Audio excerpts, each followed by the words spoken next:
Hello everyone and welcome to my YouTube channel Literature and Political Science. In this video I am going to discuss a very interesting and famous poem, The Love Song of Alfred J. Prufrock. ये बहुत ही important poem है और famous poem है जो कि T.S.. Elliot ने लिखी है। और आज की वीडियो में हम इस पोएम का क्रिटिकल एनालिसिस करेंगे, क्रिटिकल एप्रिसिएशन करेंगे, थॉरोली इसकी थीम्स देखेंगे, सेटिंग देखेंगे, टोन देखेंगे और मोस्ट इम्पॉर्टेंटली क्रिटिकल एप्रिसिएशन करेंगे और लिटरेरी डिवाइसेस को भी डिस्कस करेंगे। इस टॉपिक के नोट्स आपको वीडियो के डिस्क्रिप्शन बॉक्स में एक पीडीएफ लिंक के साथ में मिल जाएंगे। शुरू करते हैं आज की हमारी वीडियो। ये पोएम कुछ लेंथी है तो ये वीडियो थोड़ी सी लंबी हो जाएगी, बट मैं इसको शॉर्ट फॉर्म में अच्छे से समझाने की पूरी कोशिश करूँगी। Let's start with the introduction of the poet. So T S. Eliot, Thomas Stearns Eliot's most commonly जिनको टी.एस. इलियट कहा जाता है, सिग्निफिकेंट पोएट्स में से एक है 20th सेंचुरी के, और उनको नोबेल प्राइज़ भी दिया गया था लिटरेचर में 1948 में, क्योंकि मॉडर्न पोइट्री में उन्होंने बहुत ज़्यादा कंट्रीब्यूट किया था, बहुत ज़्यादा पोएम्स लिखे हैं जो कि बहुत ही ज़्यादा फेमस भी रह चुकी हैं। जब उनकी डेथ हुई थी तो रॉबर्ट गिरोक्स ने कहा था the world became a lesser place, क्योंकि बहुत बड़ा लॉस हुआ था टी.एस. इलियट की डेथ की वजह से लिटरेरी वर्ल्ड के अंदर। इन 1911 उन्होंने अपनी फर्स्ट और मोस्ट अक्लेम्ड पोएम लिखी, The Love Song of J. Alfred Prufrock, The Waste Land, Ash Wednesday, Four Quartets, The Journey of the Magi, The Hollow Man. ये उनकी बहुत ही फेमस और इंटरेस्टिंग पोएम्स में से एक है। इसके अलावा थॉमस स्टर्न इलियट ने 7 प्लेस भी लिखे हैं अपनी लाइफ की जर्नी में।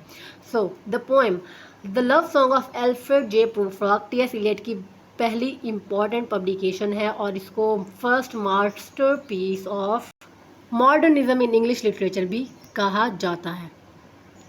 और ये पोएम 1910 और 1916 के दरमियान में लिखी गई थी और 1915 में ये पब्लिश हुई थी। टी.एस. इलियट ने इस पोएम का जो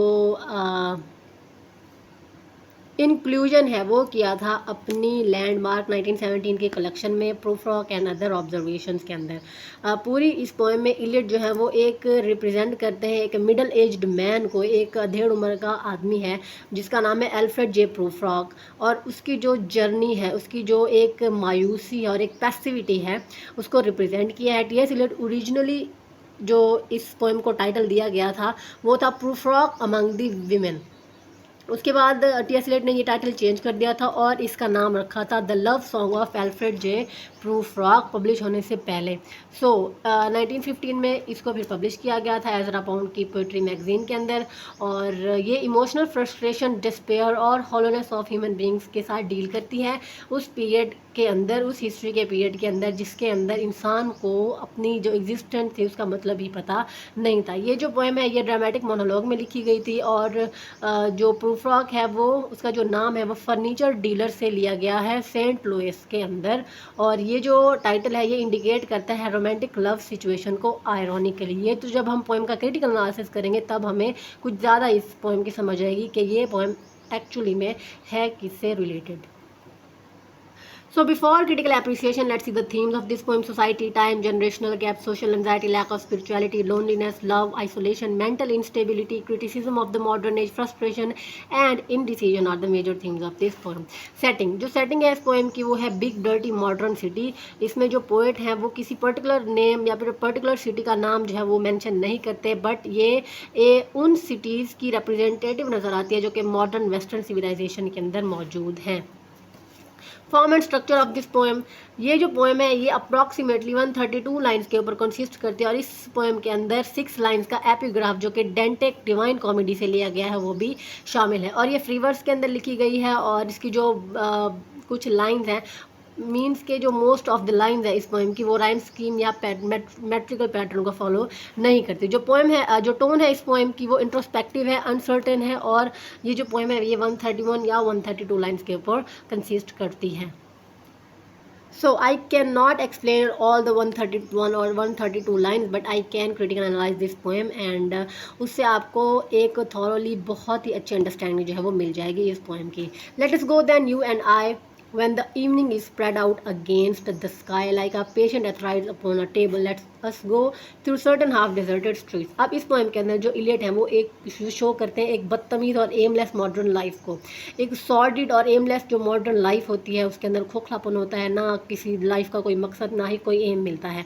जो टी.एस. इलियट हैं वो जो इनर कॉन्फ्लिक्ट होता है, डुअलिटी होती है, डिसइंटीग्रेशन होती है, इरेजोल्यूशन होती है, एक ऐसी हालत होती है जिसमें वो इंसान जो है मॉडर्न मैन जो अपने आप को कॉन्फ्लिक्ट में पाता है, डुअलिटी में पाता है, और उसकी जो पर्सनैलिटी है वो डिसइंटीग्रेट है, उसको समझ नहीं आ रही अपनी लाइफ की, अपनी पर्सनैलिटी की ही समझ नहीं आ रही मॉडर्न मैन को। नाउ प्रूफ्रॉक जो है, जो लव सॉन्ग है अल्फ्रेड जे प्रूफ्रॉक, अगर हम टाइटल को देखें तो जो प्रूफ्रॉक है वो एक मिडल एज्ड डैंडी है, मैन है, जो कि जिसने बहुत ज़्यादा लाइफ देखी है, सिटी लाइफ देखी है, उसकी मीनिंगलेसनेस देखी है, और उसकी मीनिंगलेस जो सोशलाइजेशन होती है जिसका कोई मकसद ही नहीं होता उसको देखा है, जिसमें सिर्फ दिखावा, हिपोक्रेसी और अपने आप को बढ़ा चढ़ा के जाहिर करना और शो ऑफ शामिल है।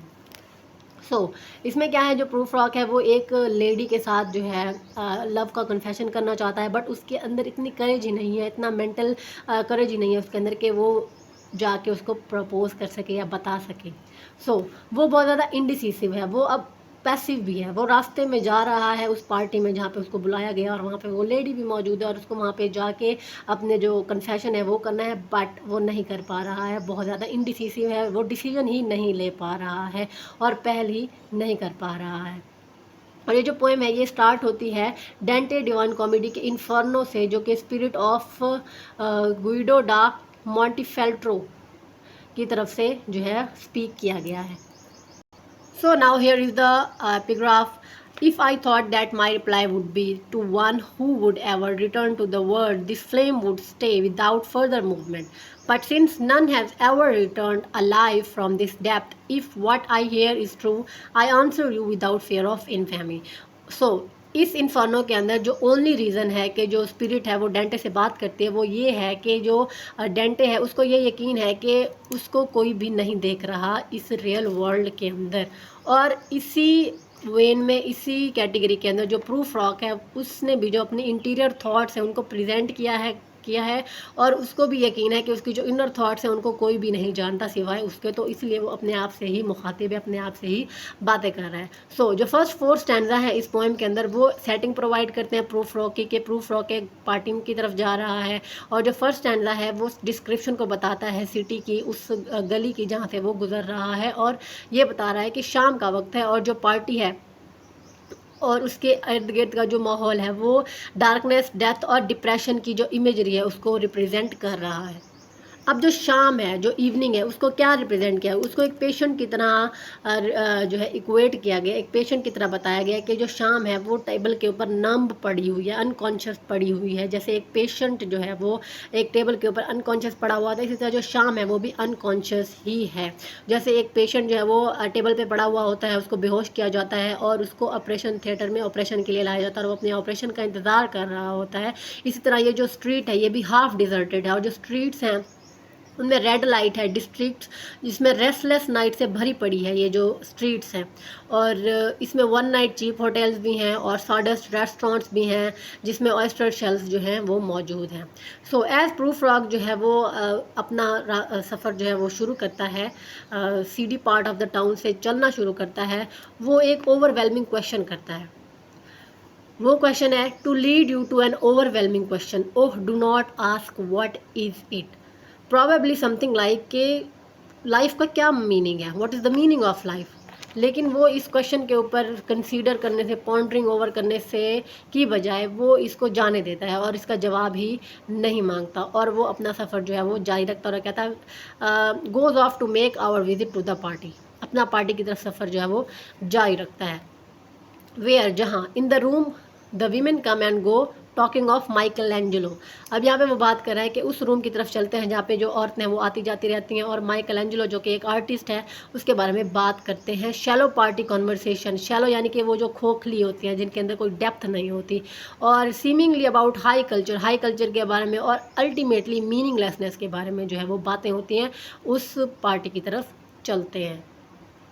Now let's move to the second stanza. जो सेकंड स्टैंडा है वो डिस्क्राइब करता है येलो फॉग और येलो स्मोक को जो कि उस सिटी के अंदर प्रिवेल हो चुकी है, क्योंकि ज़ाहिर सी बात है मॉडर्न इरा है और इंडस्ट्रियलाइजेशन का दौर है, और जो विंडोज़ हैं वो भी फॉग से भरी हुई हैं, और अक्टूबर नाइट्स हैं जिसमें बहुत ज़्यादा फॉग भी है, धुंध भी है, और जहाँ पे कुछ भी क्लियरली नज़र नहीं आ रहा। इन एडिशन वहाँ पे एक चिमनी सूट की भी इमेज जो है वो दिखाई जा रही है, जो कि उस जो एक डर्टी सिटी की जो इमेज है उसको रिप्रेजेंट कर रहा है। The yellow fog that rubs its back upon the window panes, the yellow smoke that rubs its muzzle on the window panes. Throughout the stanza जो फॉग है उसको डिस्क्राइब किया गया एक कैट के तौर पर, जो कि कर्ल कर रही है और फिर इधर उधर भाग रही है और फिर फाल asleep और सोए जा रही है।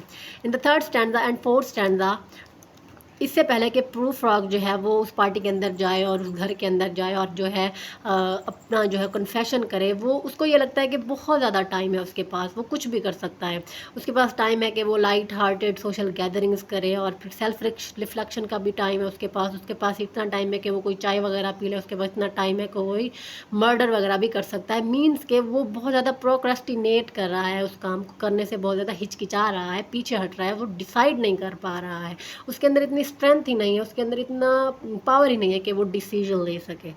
और इस पॉइंट ऑफ टाइम के ऊपर जो प्रूफ रॉक है वो बहुत ज़्यादा डाउटफुल है और इनडिसिसिव है, उसके पास इतनी पावर ही नहीं कि वो डिसीजन ले सके। Time for you and time for me and time yet for 100 indecisions and for 100 visions and revisions before the taking of toast and T.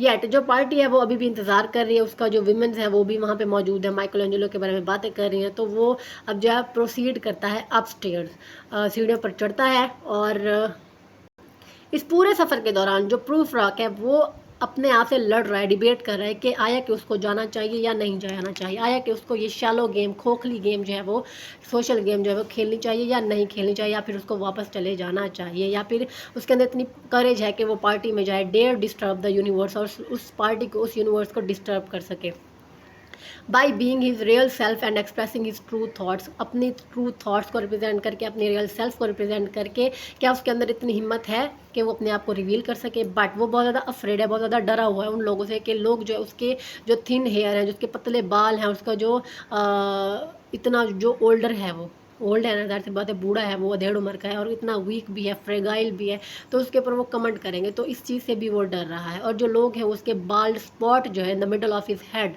उसके सर के दरमियान में जो एक गंजापन है, उसके ऊपर लोग कमेंट करेंगे, बातें करेंगे, और उसकी जो आर्म्स हैं और जो लेग्स हैं वो क्यों इतनी पतली हैं, उसके ऊपर भी वो बातें करेंगे। मीन्स के इतना ज़्यादा डर रहा है प्रूफ रॉक उस पार्टी में जाने से और अपना कन्फेशन के लिए। To wonder do I dare and do I dare, time to turn back and descend the stair with a bald spot in the middle of my hair. They will say how his hair is growing thin. They will say, but how his arms and legs are thin. Do I dare disturb the universe? So in the next जो Prufrock है वो ladies के बारे में बताता है, जो कि उस रूम के अंदर ऑलरेडी मौजूद है और वो उनको पहले से ही जानता है, और वो उनकी आर्म्स को भी जानता है और उनकी इवनिंग्स, मॉर्निंग्स एंड आफ्टरनून्स को भी जानता है, और जो शैलोनेस है उस पार्टी की, जो खोखलापन है उस पार्टी का, उसको भी वो जानता है। नेक्स्ट जो प्रूफ रॉक है वो कहता है कि I have मयर्ड out my life with coffee spoons, कि मैं जानता हूँ, अपनी लाइफ को भी जानता हूँ, मुझे पता है कि मैं किस पानी में हूँ और वो किस पानी में है। और यहाँ सिटी लाइफ में, शहरों में, इन पार्टीज़ में जो लोग होते हैं वो अपनी जो ट्रू सेल्फ है उससे गिर जाते हैं, यानी कि अपनी जो ट्रू सेल्फ है उसको शो नहीं करते, बल्कि एक और पर्सनैलिटी लेकर आते हैं जो कि उनकी होती ही नहीं है, सिर्फ और सिर्फ शो ऑफ करते हैं और दिखावा करते हैं। अल्टीमेटली जो सब लोग हैं वो मर ही रहे हैं, और इसके बाद क्या है, सिर्फ और सिर्फ मौत है, डेथ है। और जो आइज़ हैं पार्टी के ऊपर, उनको भी वो जानता है, और किस तरह से लोग जब उसको देखेंगे, उसको जज करेंगे और उसको लेबल करेंगे, कैटराइज करेंगे उसको एक इंसेक्ट की तरह, ये उससे बहुत ज़्यादा डर रहा है। और जो प्रूफ रॉक है वो कहता है कि मुझे इन आइज़ का पता है जो कि उस पार्टी के अंदर मौजूद है, और वो मुझे देखेंगी और मुझे एक फार्मूलेटेड फ्रेज में फ़िक्स कर देंगी, और फिर मैं एक पिन के ऊपर स्प्रॉल कर रहा हूँगा, रेंग रहा हूँगा एक इंसेक्ट की तरह, और and I am pinned and wriggling on the wall, और मैं इंसेक्ट की तरह दीवार के ऊपर जो है वो चढ़ रहा हूँगा, दीवार के ऊपर जो है वो रेंग रहा हूँगा, और मुझे इस तरह से मैं कंफ्यूज हो जाऊँगा। मीनिंग दैट प्रूफ रॉक कह रहा है कि जैसे ही मैं उस रूम में एंटर होऊंगा तो उनकी जो आँखें, उनकी जो नज़र है वो मुझे जब देखेंगी तो मैं बहुत ज़्यादा कंफ्यूज हो जाऊँगा और मैं अपने आप को एक इंसेक्ट की तरह पाऊँगा जो कि दीवार के ऊपर अपने पीठ के बल इधर उधर भाग रहा होता है, चल रहा होता है, उसको पता ही नहीं होता कि उसने जाना कहाँ है। जो ट्रबल है उसके साथ वो ये है कि हालांकि वो उन लेडीज़ को जानता है, फिर भी वो अपना प्रपोज़ल बनाने में, अपना जो एक कन्फेशन उसको करने से बहुत ज़्यादा डर रहा है, क्योंकि वो जानता है कि वो बहुत ज़्यादा एम्बैरस फील करेगा।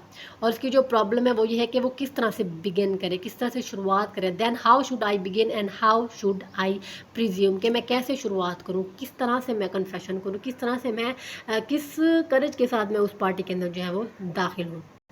आर्म्स ही नोज, प्रोफ्रॉक जो है वो रिफ्लेक्ट करता है कि जो वुमेन है पार्टी के अंदर, पर्टिकुलर उनकी जो आर्म्स हैं, उनके जो परफ्यूम्स हैं, उनके जो ब्रेसलेट्स हैं, उनकी जो वाइट और बेयर आर्म्स हैं, उनको वो जानता है, जो कि उस टेबल के ऊपर वो रख के बैठती हैं और शॉल भी रैप करके बैठी होती हैं। और वो रियलाइज़ करता है कि किस तरह से सिडक्टिव और अपीलिंग है उनकी जो आर्म्स हैं, उनकी जो शॉल्स हैं, उनके जो परफ्यूम्स हैं।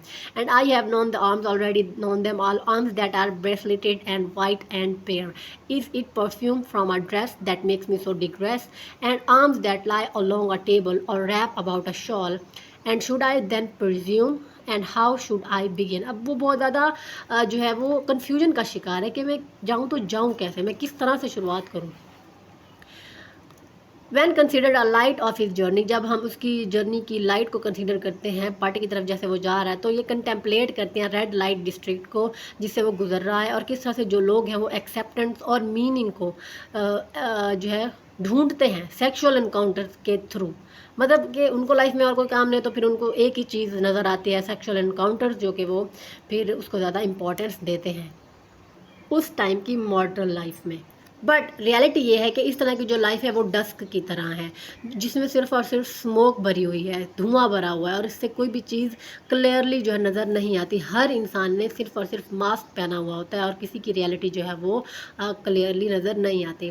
और इस तरह की जो लाइफ है ये लोनलीनेस से भरी पड़ी है, और विंडोज़ से झांक के देखना और दूसरों की लाइफ में झांकना कि वो क्या कर रहे हैं, और विंडो के बाहर भी अगर देखें तो बाहर स्मोक और फॉग के अलावा और कुछ नज़र नहीं आता। प्रूफ रॉक जो है वो इस बात को अच्छी तरह से जानता है, वो अपने बारे में और इस लाइफ के बारे में बताना चाह रहा होता है कि किस तरह से ये मीनिंगलेस है, किस तरह से ये एक एब्जर्ड लाइफ है, बट वो चूज़ करता है कि वो कुछ नहीं बोलेगा, क्योंकि वो रियलाइज़ ही नहीं करता कि उसको कोई चीज़ अपने बारे में और बतानी चाहिए। क्योंकि वो अपनी जो इनर सेल्फ है उसको अल्टीमेटली अनडिस्क्राइबेबल और इनसिग्निफिकेंट समझता है, गैर मामूली समझता है, इम्पॉर्टेंट ही नहीं समझता। और इसी वजह से वो इस रोमांटिक इवनिंग में खो जाने को ज़्यादा तरजीह देता है विद इंटॉक्सिकेटिंग वीमेंस, इन खवातीन के साथ। And afternoon the evening sleeps peacefully smoothed by long fingers asleep tired और it malingers stretched on the floor here beside you and मी।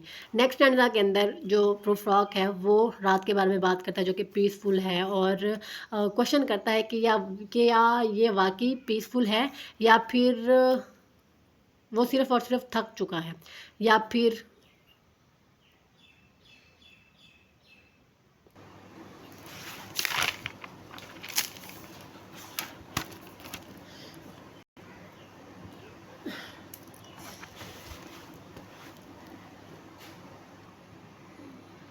जो प्रूफ रॉक है वो ये सपोज कर लेता है कि वो उस औरत को बता रहा है, उस लेडी को बता रहा है, कन्फेस कर रहा है उसके आगे। बट जो लेडी है वो कहती है कि ये ऐसा नहीं था, मैं तुम्हें ऐसा नहीं समझा था, मैं बिल्कुल भी ऐसा नहीं चाहती थी, मुझे बिल्कुल भी ऐसा नहीं सोचा था कि तुम इस तरह से निकलोगे।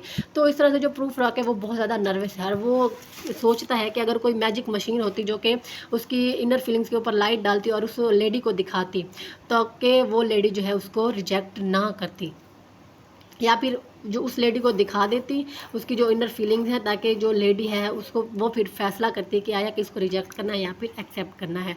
Not Hamlet but Polonius, proof rock जो है वो डिनाई करता है कि वो प्रिंस हैमलेट है। वो कहता है कि मैं प्रिंस हैमलेट, क्योंकि प्रिंस हैमलेट भी इंडिसिसिव और इनएक्टिव है, तो वो कहता है कि मैं प्रिंस हैमलेट नहीं हूँ, बल्कि मैं पोलोनियस हूँ, जो कि मिडल एज्ड है, कॉन्शियस है अपनी पोजिशन को लेकर, और डबल हेडेड भी है, क्लेवर भी है, और समटाइम्स रिडिकुलस एंड फूल भी है। No, I am not Prince Hamlet, nor was meant to be. I'm an attendant lord, one that will do advise the prince, no doubt, an easy tool, politic, cautious, and meticulous. Next वो कहता है कि वो अब बूढ़ा हो चुका है और वो सवाल करता है कि क्या मुझे जो ट्राउज़र हैं मुझे वो रोल करके पहनने चाहिए, जो बॉटम्स है ट्राउज़र्स की उनको रोल करके पहनना चाहिए जैसे कि उस वक्त का फैशन था नौजवानों के लिए, and part his hair behind, और उसके जो बाल उसको पीछे कर देने चाहिए। वो सवाल कर रहा है क्योंकि उसके पास और कोई काम नहीं है, वो इतना इंडिसिसिव है, इतना वो कंफ्यूज और नर्वस है कि उसको अगर कोई भी बात आ रही है उसके दिमाग में तो वो कर रहा है, पूछ रहा है। और डू ही एट पीच, क्या उसको पीच खाने चाहिए।